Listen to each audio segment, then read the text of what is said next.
Hello everyone. Today we are going to learn about pronouns. But before we start, it is imperative for us to ask why pronouns? Means why at all we have to use pronouns. So first of all, read the sentences which I have given here. Ramesh is a sportsperson. Ramesh plays badminton. Ramesh is a state champion.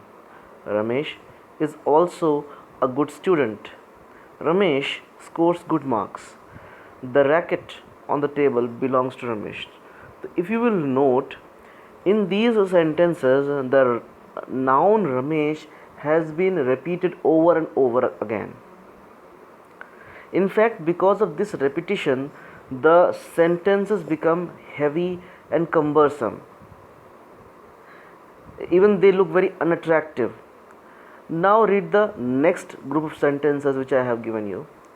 Ramesh is a sports person. He plays badminton. He is a state champion.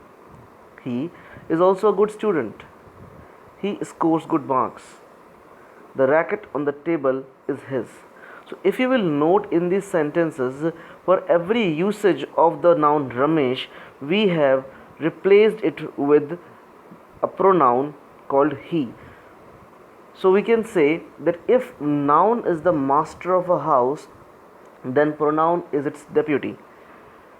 That means if the noun is not available at some place, we will use pronoun, or as the name suggests, it is pronoun. The word pro itself suggests that it supports nouns.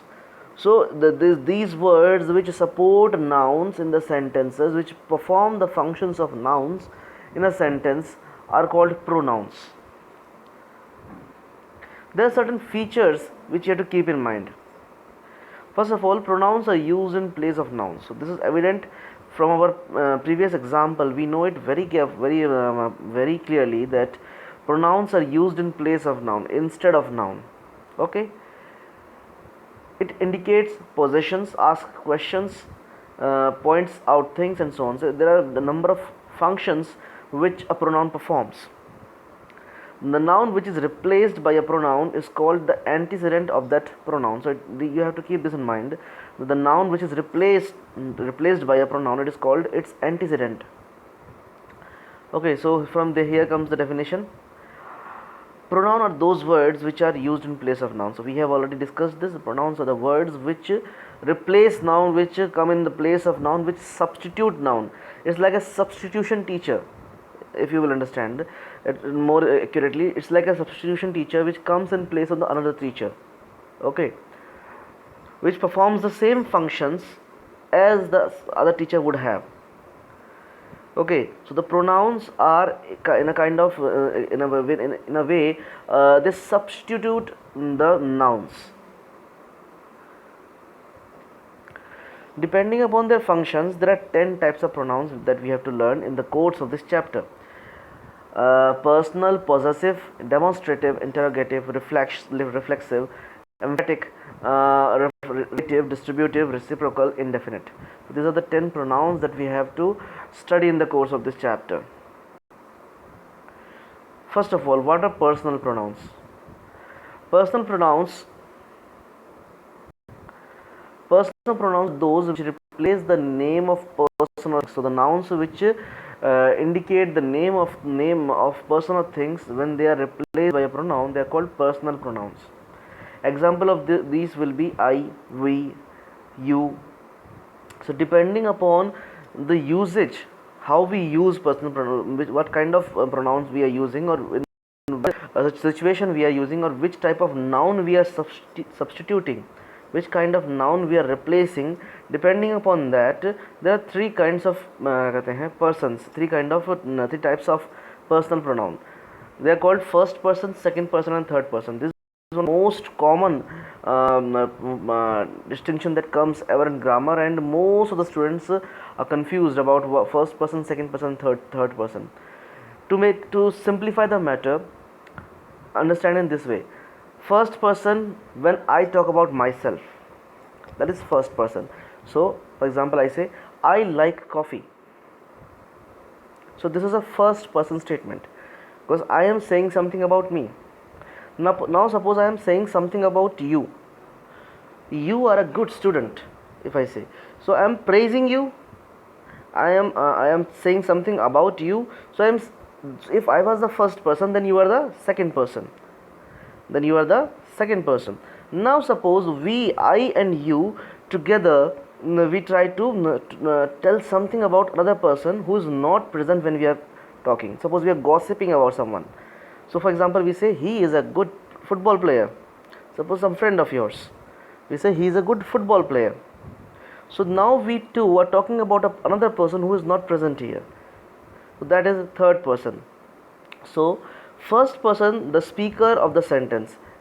So when I am the speaker of, when we are referring just to the speaker of the sentence, when I am saying the sentence and I am talking about myself, then I am the speaker of the sentence, and I am talking about myself, then it is first person. We use I and we. Second person, when I am the speaker of the sentence but I am talking about you, means I am talking to the I am talking about the person to whom I am speaking. And I am talking to you, but I am talking about you. So the second person is that personal pronoun when the speaker is talking about the person to whom he is speaking. So we use the pronoun you up for this. And third person, the person that the speaker is talking about, means suppose the speaker is talking about another person who is not the listener. Suppose two people are talking and one is the speaker, one is the listener. Okay, so third person is when we are not talking about each of us, someone else. Another distinction that we often make for personal pronoun is subjective and objective. In fact, this distinction is made for most of the pronouns. This distinction is made for most of the pronouns. It depends upon the position of a pronoun in a sentence. See, noun has basically two positions in a sentence, and similarly the pronoun also has two positions. A noun can come in two definite positions in a sentence. One is the subject position and second is object position. So a noun can either be the doer of the action or can be the receiver of the action. Similarly, a pronoun can also be in a subjective position or in an objective position. So depending upon these positions, the form of the pronouns change. Okay, the subjective pronouns that play the part of a subject in a sentence. Subjective pronoun are those that play the part of a subject in a sentence. For example, he is a monitor of the class. So here the pronoun he is in subject position and therefore it is subjective pronoun. Okay. Objective pronoun on the other hand play the part of an object in a sentence. For the example, the chief guest awarded him. Now you see, he is only a version of him. Him is only a version of he. But here we have used him because now he is in an object position. Therefore, we have to use the objective form of he, which is him. Understood? Moving forward. Now there are various forms of pronouns which we have to understand depending upon the various needs in a sentence. First person. Now first person singular. We will only just think about first person singular. Just forget about the rest. We will discuss about the first person singular. First person singular, when it is an subjective position, then it is I, and when it is an object position, then it is me. I and me are the first person singular. Second, first person plural, subjective position we, objective position us. Apart from this, possessive form means जब हम किसी चीज़ का possession दिखा रहे हैं. Possessive form is that mine, ours. Reflexive or emphatic form. Reflexive or emphatic form means when reflexive is when we are doing some action and that action is returned onto us. For example, I am cutting an onion and I cut myself. So I was the one doing the action and the action was reflected on me. Therefore, it is a reflexive action. Similarly, I cut myself. So this is a reflexive example. Emphatic one, when we are trying to give importance. For example, you must have learned this in 6th standard. Emphatic pronouns are those where we are giving emphasis. For example, I myself opened the door, where you are giving importance to the fact that you yourself have opened the door. Your principal herself gave him the prize. So here important is the fact that principal was the person who gave the prize to him. Okay, so that is the emphatic form of the first person pronoun. Second person pronoun, singular is you, plural is also you. In singular is you in subjective position, and objective position also you. Plural may be singular is all plural in plural also subjective, it is you, and objective also you. For possessive, use you is converted into yours, and reflexive and emphatic are yourself and yourselves, depending upon singular and plural forms. Okay, third person pronoun, he is used for male. Its objective form is him. For plural, we, for everything, means all the three for singular only, she is used for female, and its objective form is her. It is used for neuter gender, and it remains the same in objective as well, objective form. Its objective form is similar to its subjective form. For in plural case, in plural, the subjective for all three of the third persons are they, and its objective form is them. The possessive form of the three third person pronouns are his, hers, and theirs. Okay, and reflexive are herself, himself, itself, and themselves, depending upon singular and plural, and reflexive and emphatic. How do we use these reflexive and emphatic pronouns?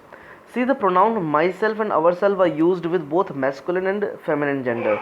So there is no distinction in gender on the basis of gender for myself and ourself. Whereas the pronouns yourself and yourselves are used for, similarly the pronouns yourself and yourselves are used for both masculine and feminine gender. Whereas the pronoun he, him, his, himself are used with masculine gender, and the pronouns she, her, hers, herself are used for feminine gender.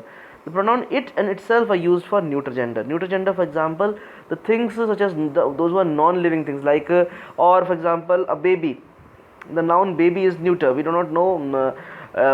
We do not refer to the gender of a baby. Okay. Similarly, table, bench, dog. Okay. These things are referred to as neuter gender. Animals also in neuter gender. It itself. Okay. The pronouns they, them, their, themselves are used for all genders, and they denote the plural form. Okay, that's all for today. I hope you have no doubt, and if you have, you can always tell us.